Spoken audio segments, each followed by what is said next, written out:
Mamia ya familia za waliofariki katika ajali ya ndege ya Jeju Air mwezi Disemba mwaka jana wamewasilisha malalamishi ya uhalifu dhidi ya watu 15 akiwemo waziri wa uchukuzi wa Korea Kusini na mkurugenzi mkuu mtendaji wa shirika hilo la ndege kwa uzembe wa kikazi.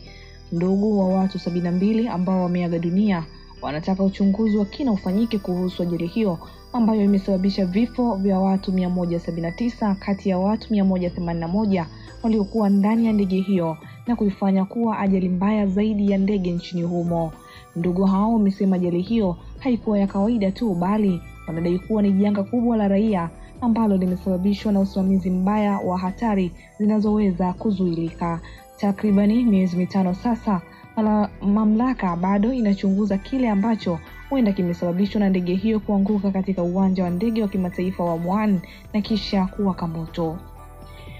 Jeshi nchini Nigeria limesema washambuliaji wenye silaha wamevamia kambi moja ya kijeshi kaskazini mashariki mwa nchi hiyo na kuwaua wanajeshi 4 pamoja na kuwachukua wengine mateka, huku shambulio hilo likitokea siku moja baada ya shambulizi kama hilo ambalo limewaua wanajeshi 4 pia.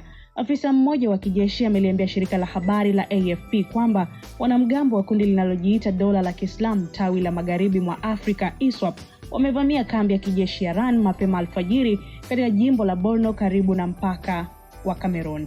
Kundi hilo pamoja na kundi la Boko Haram yamezidisha mashambulizi kwenye kambi za kijeshi katika wiki za hivi karibuni. Takriban watu 100 wakiwemo wanajeshi wameuawa katika mashambulizi mbalimbali ya wanamgambo hao kaskazini mashariki mwa nchi hiyo mwezi April.